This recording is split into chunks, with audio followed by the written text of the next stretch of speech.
Welcome to Extreme Genes, brought to you by the Church of Jesus Christ of Latter-day Saints.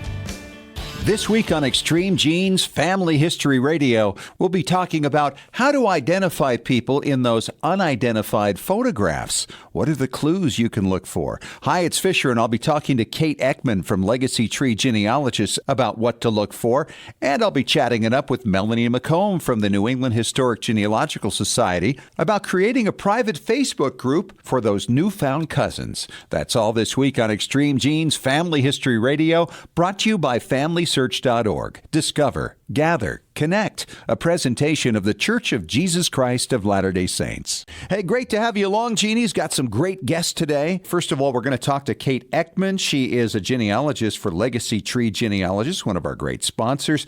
She's going to talk about using clues within photographs and clues by the type of photographs to determine who's in those photographs. It's a complicated process sometimes, but it's a lot of fun to play detective with that. Kate will tell us more about that coming up in about 10 minutes. And then later in the show, Melanie McComb, a genealogist for the New England Historic Genealogical Society at AmericanAncestors.org, is going to tell us about the Facebook group she recently set up for a group of cousins she has found online through DNA and other methods. It may be something you'll want to do. You'll hear about the benefits and how to do it. That's coming up later in the show. Well, right now, let's head out to Boston and talk to my good friend David Allen Lambert. He is the chief genealogist of the New England Historic Genealogical Society and AmericanAncestors.org, and he's fresh back from Florida where he was down at Disney World. Are you feeling refreshed? I am feeling totally refreshed because I went to Galaxy's Edge on day 2 and rode the Millennium Falcon. Oh. I was 8 years old for a matter of hours. It was great. That is so much fun. You know, there's so many weird stories to share this week on Family Histoire News. And let me start with this one, David. Here's this mom. She's really excited. She's going home after giving birth to 2 babies. Her name is Lilia. She's 29. She's been waiting 3 months since she gave birth to her first baby in May to go home. And the reason is her second baby was born 11 weeks after the first. 11 weeks, yeah. Okay, that's an explanation you're going to have to define for me? Yes, I will. Well, first of all, the first baby, Leah, she was born on May 24th. Yeah. But the baby boy, Maxim, wasn't ready yet. He showed up on August 9th. Leah was 25 weeks. Yeah, very premature, and she weighed under 2 pounds. And then Maxim arrived 11 weeks later, weighing 6 pounds, 6 ounces. So that's incredible, isn't it? 3 times the size of his sister. The reason is, David, is the mom has a rare condition. It's a double uterus. Very rare. Yep. Okay, that explains it. Yep, 1 in 50 million for something like this, and both babies survived, which is incredible. What an amazing thing. But imagine 100 years from now, their descendants looking at the records and seeing mom giving birth to 2 children 3 months apart. They're going to figure there's something horribly wrong here. Well, you know, genealogists are going to hear this and say, hey, that baby that's born 4 months apart, that's got to be correct now. No, it's more likely double dating. Yeah, because of the double old dating or calendar. Something. Yeah, crazy. Well, huh? as my grandmother used to say in New England, second child takes 9 months, first child can come at any time, but not the first sibling of a dual pregnancy. That's different. I know. Crazy stuff. Well, you know, here's some crazy stuff. News that you find out about for an anniversary that you never thought would have occurred so long ago. The first automobile fatality, I would have figured late 19th century, early 20th century. August of 1869, when Mary Ward went on a jaunt with her cousin in a steam-powered automobile, and she was crushed beneath the wheels on August 31st, 1869, making this 42-year-old scientist the first automobile fatality in world history. Isn't that something? 150 years ago, it was a steam-powered car. And if you go to extremegenes.com, you can see all the details in the article and a photograph of the type of car she died in. And it's incredible. I did not know that there were unique automobiles in the 1860s, but there were. I don't think this went very fast, so it must have been not the velocity, but just the weight of this thing. It looks like a small railroad car. Right. Well, you know, Sherry Burr, a researcher, started to look into her family tree, but her family tree opened up an interesting thing. It turns out her ancestor is the son of Aaron Burr, but he was the descendant through one of Aaron Burr's servants. Yes, and he was actually a conductor on the Underground Railroad. And this was rumored for some time, but she actually went through, did all the research over years, and proved it. And it's a fascinating story, and it's now been accepted by the Aaron Burr Society. You need to get her on the show. She sounds like a great guest. Working on it. Well, at the end of everything, we deal with what do we do with our remains. May you be buried or cremated or what have you. Now you can actually grow a family tree from an ancestor. Yes. In a website called UrnaBios, URNABIOS.com, will sell you a little urn, which is a biodegradable urn that will turn ashes into a tree. You can do this for your pet, too. You could basically have an ancestral forest in your backyard. Well, how many cemeteries have you been to, David, where you go to visit an ancestor's grave and there's a huge tree right there? It's like the roots go down and go, oh, there's one. Let's bring them up. I think our people are already in trees all over the place, and we will be, too, eventually. I have an ancestor that had a tree growing quite near it, and it was during the fall when I was there. I saved one of the leaves and put it in my family records. And was saying, well, I don't think they're going to get any DNA from it. But well, wouldn't that be interesting to check to see if your ancestor's DNA is in the leaf, That's digging for different types of roots, my friend, different types of roots. Right. My blogger spotlight this week shines on a young man out in the UK, I believe. I'm not entirely sure, but it looks like he's done a lot of British-related genealogy. His name is Daniel. He's a teenager, and his blog is danielsgenealogy.weebly.com. And I like to give support to the next gen of genealogists because, those are the ones that are going to pick up the pieces and steer the industry long after we're gone. All right, David, thanks so much. Talk to you again a little bit later as you come back for Ask Us Anything. Sounds great.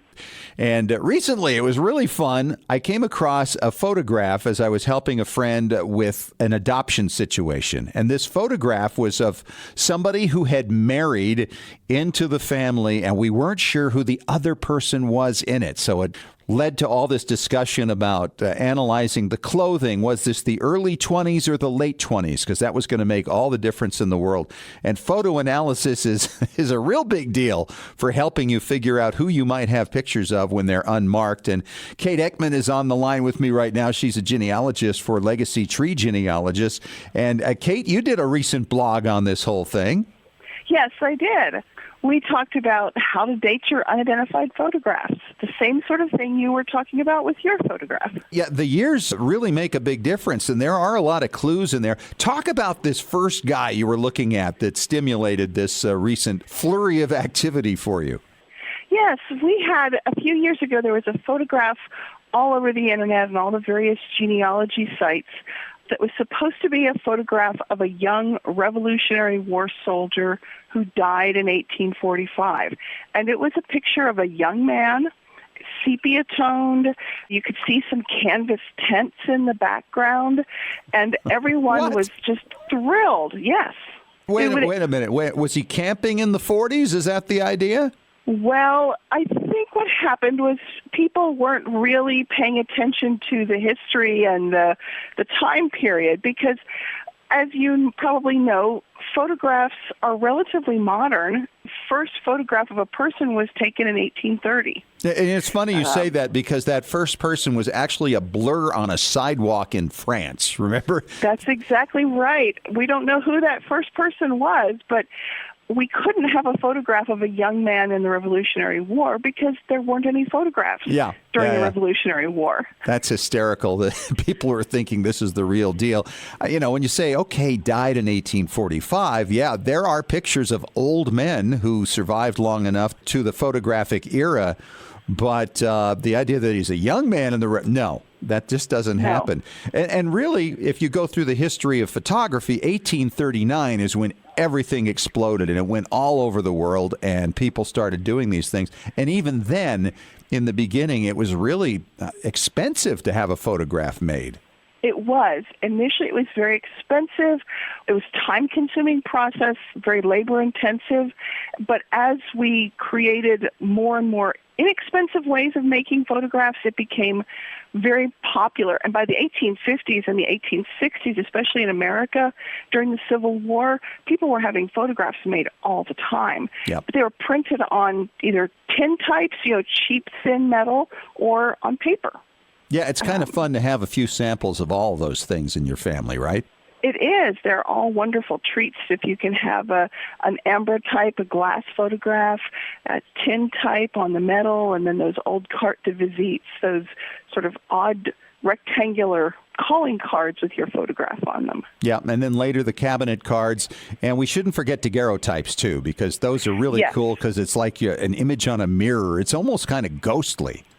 It is. It really is. You have to have something behind it so you can actually see it. When you hold it up to the light, it's, like you said, it's a ghostly image on the glass. Yeah, it's very cool. So let's talk about identifying a photo. And I think commonly the periods would be in the teens, the 20s. I mean, it could be from any time, really.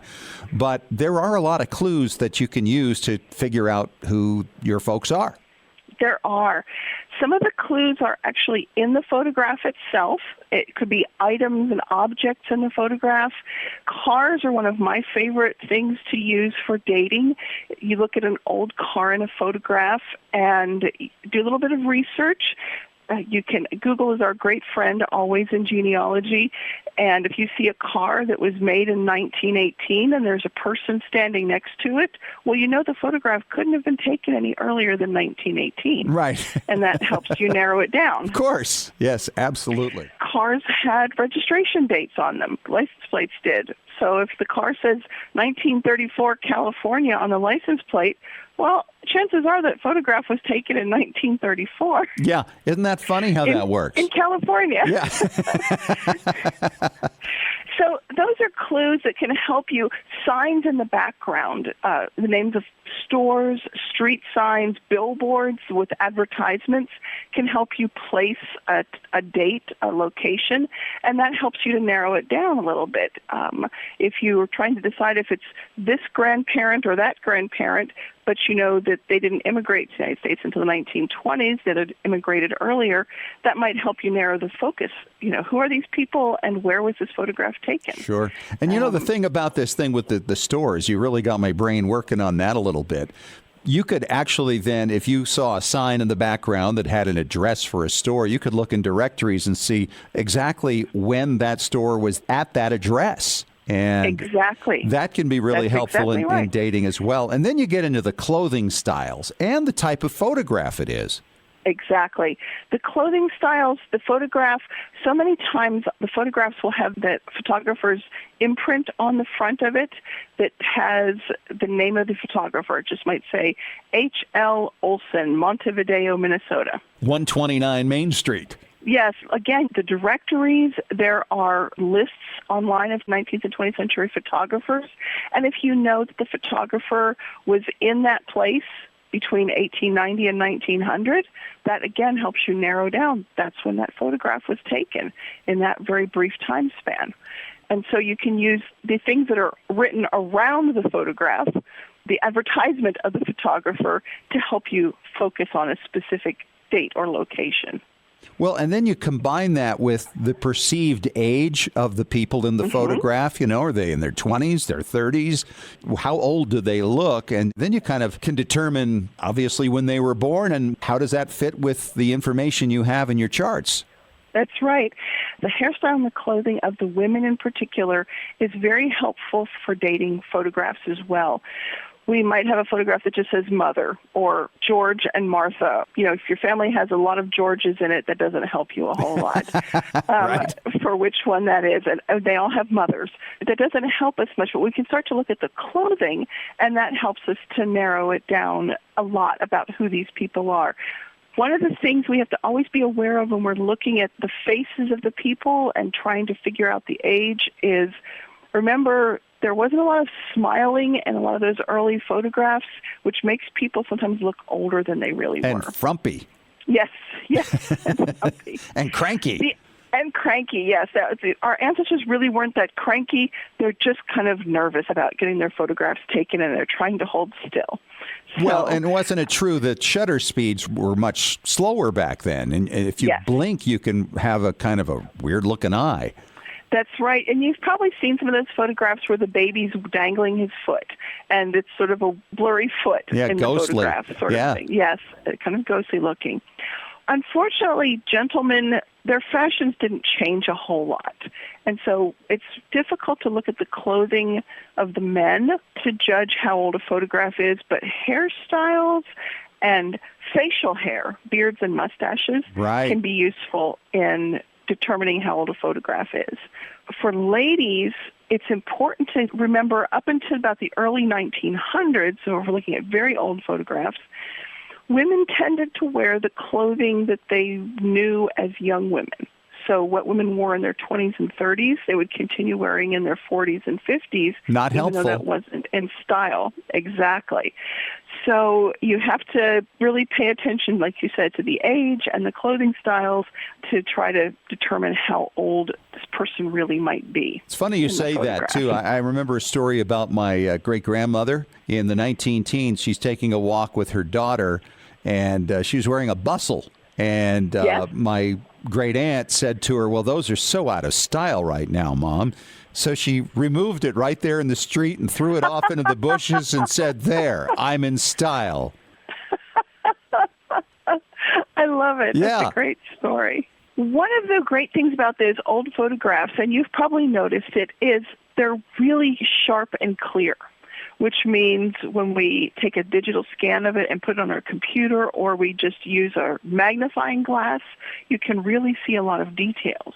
One of the things that I like to do is look at those photographs of some of those female ancestors of ours and look at the jewelry that they're wearing. Yes, rings and things around their neck and bracelets. That's always interesting to me, because sometimes you might inherit one of those things and not have any idea what it was or who it came from, and you can discover it in the old picture.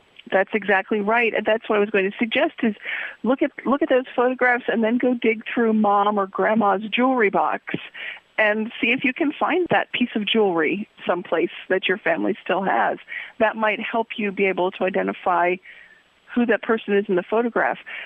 We had a pin in my family that my grandmother had, and she always knew it belonged to her mother.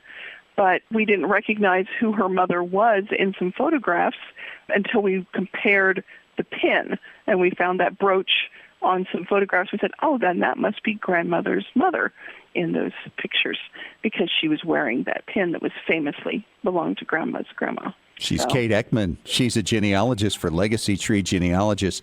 Great advice, Kate, and a lot of fun to do the detective work with the photos. It's one of my favorite things to do, and it's great to have you back on the show. It's great to be here. Thanks so much, Scott. And coming up next, I'm going to talk to Melanie McComb from the New England Historic Genealogical Society about setting up a Facebook group for your distant cousins, those you share some ancestors with, and all the benefits that come with it. How do you do it? What can you get from it? You're going to find out from Melanie. You know, one of the things I've really enjoyed doing over the years as I've researched my family is getting to know some more distant cousins. And I always thought when I was a kid that it was really cool to meet somebody who was a second cousin. What did that really mean? Well, it was obviously my parents had a first cousin. It was their kid, and we would bond and go from there. But when you get into DNA and you get into family descendant research, you'll often find people who are much further than that. And yet it's not unusual to find that they have more in common with you than your first cousins or those second cousins. And Melanie McComb, who is a genealogist with the New England Historic Genealogical Society and AmericanAncestors.org, is on the line right now, and thought I'd get on the line and talk to her about some of the things she's putting together to make that bond a little more lasting. How are you, Melanie? I'm good, Fisher. How are you? Awesome. First of all, tell us your story about how you started connecting with some of these people before we get into what it is you're doing, because I think it's very cool. Sure. So a few years back, I actually saw a comment on the Family Search family tree, so the shared tree that everybody can contribute to, and it talked about my second great aunt, Rebecca Siegel, and it talked a little bit about her life and things I didn't know about. And I sent her a message, And she quickly replied back to me, I think within a day, and she shared that she was actually the granddaughter of Rebecca. Okay. And she had all these different pictures, and she was starting to upload them online, and we just started to exchange information. But that was only the beginning. So what happened was we quickly became like Facebook friends, so we found each other on Facebook and started sharing more pictures back and forth and sending messages. And then I started to get a message from her daughter that also heard I was doing some of the genealogy and everything, and she wanted to get in touch. So this is your third cousin and your third cousin once removed. Do I have that right? Third cousin, and then I think she would be my second cousin, probably twice removed, I think. I have to look at the relationship here. I just couldn't believe that this was possible, that I could meet up with people, this far back, especially this is my maternal Jewish side from Romania. Okay. So we quickly started getting more in touch, and so now I heard from the person that was her granddaughter. I heard from her great-granddaughter, and then I got another message from someone else that was also a great-granddaughter of Rebecca. So we've been growing this little group, and Wow. What was really special about it was that we actually had a meetup a few weeks ago with my third cousins with them. And do they live in your area? One does. Actually, one just recently moved to the Cape out of Massachusetts, and one was actually out in Colorado. And so you're already planning reunions, it sounds like. How many people are involved in your little circle so far? I'm directly talking with at least 4 other people, and Okay. those are my 2 third cousins and their mothers, and I think we're slowly trying to bring in the children of the great-granddaughters as well, too. So have you found some photos, some documents, some heirlooms, things that you didn't know existed in the past because of this? Oh, absolutely. So that was like one thing that we definitely devoted a lot of time to when we first met up was we started sharing stories and pictures. So I have all these fabulous pictures of some of Rebecca's daughters, especially in the 1920s, in their flapper gear and everything else too. And Wow. You know me, I like the 1920s. Yes, so. I remember. Yes, yeah, we were at a conference and you were dressed as a flapper girl for a special theme night. I remember that was very fun. So Yes, so I've seen all these pictures I've never seen ever in my life. It's been great, and I've been hearing story after story. So how are you bonding with these people? What are you using any technology, social media to make this thing work? Yeah, so at first we started just using like Facebook Messenger and just, being Facebook friends, but I took it a step forward. After we met up a few weeks ago, I created a Facebook group. Oh, nice. And invited them in. Yeah, so it's a nice way to have your own space, but it's still open if you wanted to invite other family members in, and this way you can concentrate on sharing the pictures and stories if you don't want to share it with everybody else. Sure. That's your friend. So it's a closed Facebook group, but you can open it up if people want to be part of that. Absolutely, and I made sure to name the group the descendants of Haya Goldman and Herman Siegel. So if anybody ever came across that couple in their family tree, they could know which group we were part of. Oh, that's awesome. That's great. So what have you done on it so far? How long have you been functioning? So we've only had it for a few weeks now since we just met up in mid-August. So it's only been a little over maybe 2.5, 3 weeks right now. And we've just been having post after post of, asking about what happened with this and what happened with that. And, one thing that got brought up, why does it say on Rebecca's tombstone, why doesn't it reference her husband or something? Why does it only show her alone? And something we found out by going through some of the records that I shared as a family genealogist, I said, well, according to the 1940 census, her and her husband weren't even living together at the time. Oh, okay. So you guys are starting to ask questions and answer them to each other, which is great. And you're probably going to find that there's somebody who specializes in photoshopping photographs. And it's always good to have a certain specialist for every kind of thing, isn't it? Absolutely, yeah. One of my newfound cousins loves photography, so that's always something good to look into. Perfect. So what's been the biggest discovery you've made so far? So the biggest thing for my family was finding out that one of my cousins I met up with, that her mother was still living. Because my grandmother thought she had passed years ago. That was wow. probably the biggest surprise on my end. And so you're going to get them back together. I'm hoping. I think if we're thinking through baby steps, we're going to slowly meet back. My grandmother's been receptive to maybe start some correspondence soon, so we're going to start to initiate that. The next step is how do we connect some of the other generations of our families together. The plan is also we're looking at possibly another reunion coming up in the spring, so maybe we'll have more family members out there. That's really great. I was thinking back as you've talked about this to the time before there was social media, before there was this electronic instant communication. And I always found that when I could track down descendants, and I usually did it with letters and phone calls and things like that back in the 80s and 90s, it was a lasting relationship because you got to actually know these people. And I'm still in touch with many of them 20, 30 years later. And we've shared a lot of information with each other throughout the years. But today, because of the ease with which we communicate with people, when we find somebody, a new match maybe on DNA, we don't necessarily get real excited about it. We don't necessarily pursue anything with it. And of course, a lot of people hesitate to even respond, which is really sad. So the fact that you can get this together and find a way to communicate and use this communication to enhance that relationship, you're going to get so much out of it. Absolutely, and it's something I definitely want to expand out to some other parts of my family now that I'm starting to put together the pieces, especially with DNA, now that we're starting to see how everybody's fitting into the tree. Sure. Well, for so many people who aren't as proficient with social media as you are, how hard is it to set up a closed Facebook group for this kind of thing? It's actually really easy. Facebook makes really good wizard steps to just create a group. You basically create a group, you give it a name, and you just have to just start inviting people in. And then you could just go in, people on your friends list, and just invite them in, and then they have to accept the invitation. So we're talking about a matter of minutes of setting it up. And so obviously, even if it's something that somebody isn't confident that they could do, anybody in their family, a child or a grandchild, could probably put it together for them pretty fast to make it happen. Definitely. You know, I have a large group of cousins on one branch of the family. We talk all the time, but nobody's ever set anything up like this. So I think it's a great way to go. You know, the one thing about these personal connections that you make with cousins is you can find things that you just can't find any other way.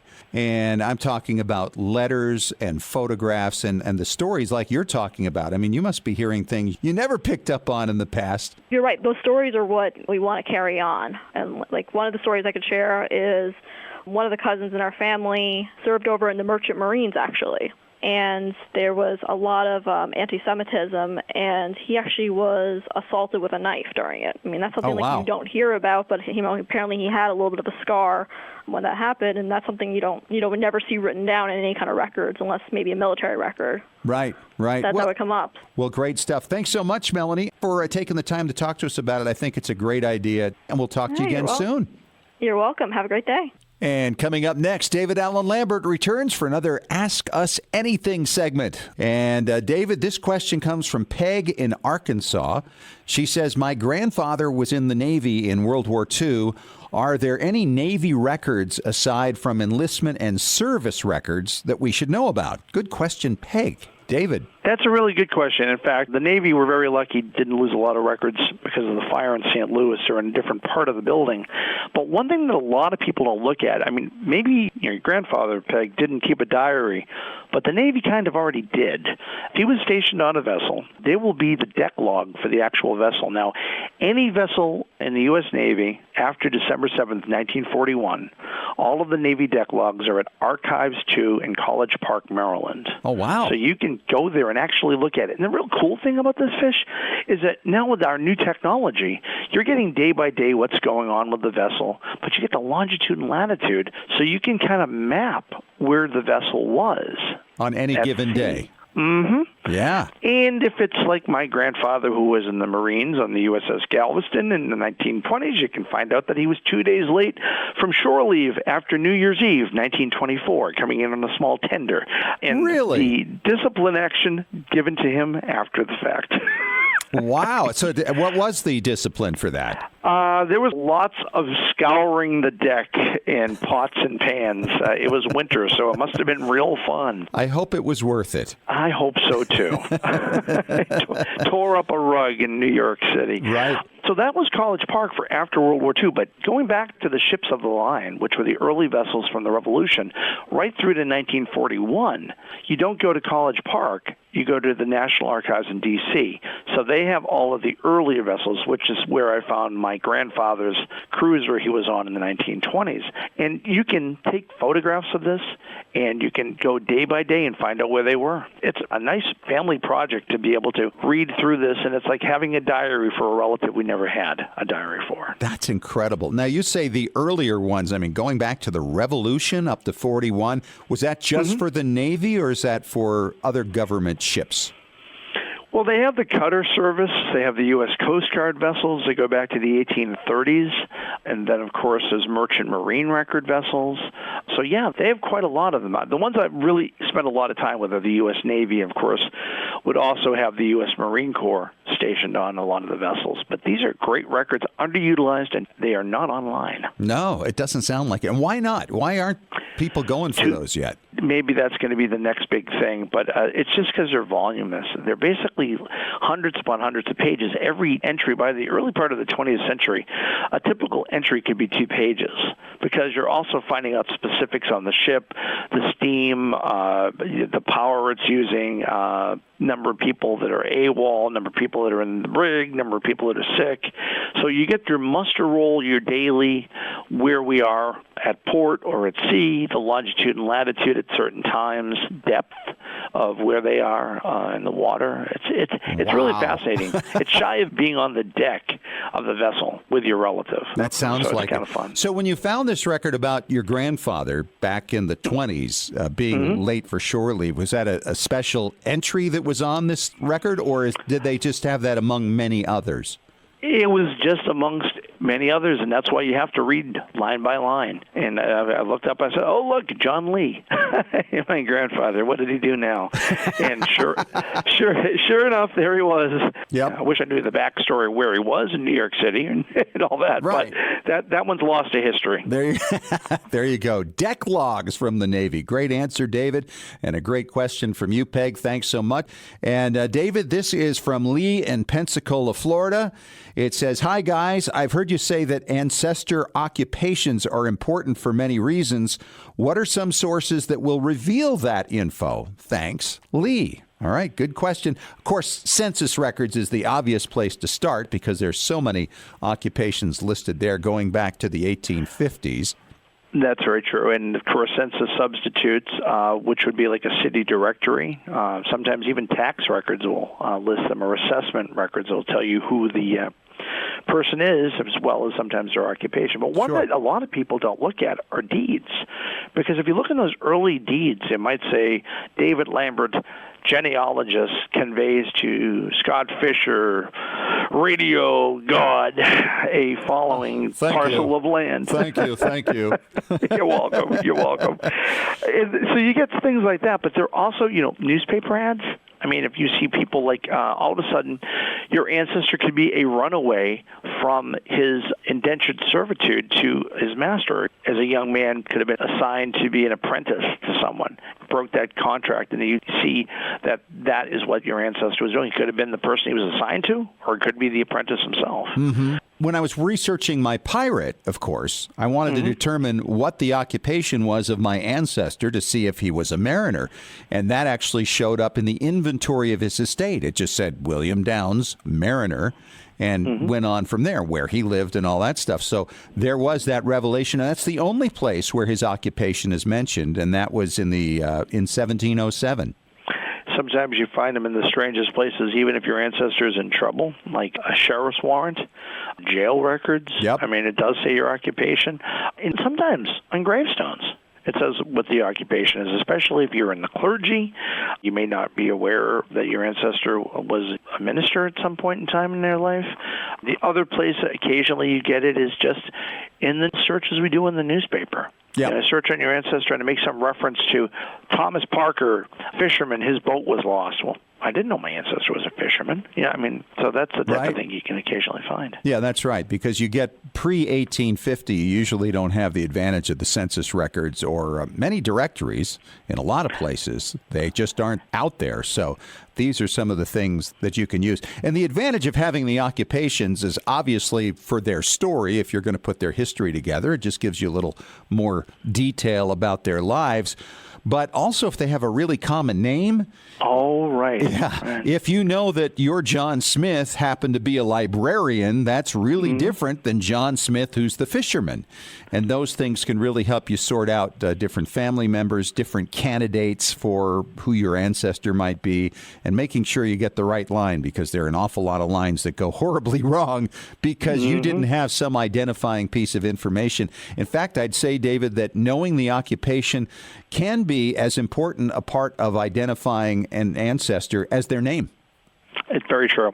The other thing is a probate. If you left the last will and testament, it might say, I, Jonathan Smith Miller. Yep. And then if the person dies intestate without a will, you might find in the inventory, besides his occupation of the late person, things in the inventory, items that are blacksmith tools or carpentry tools that are above and beyond what, say, a regular farmer would have. Sure. That might be a clue. There you go. All right. And that's Ask Us Anything for this week. David, thank you so much. And thank you to Lee in Pensacola for the question. And if you have a question for us for Ask Us Anything, just email us at askusanything@extremegenes.com. Well, that is it for this week.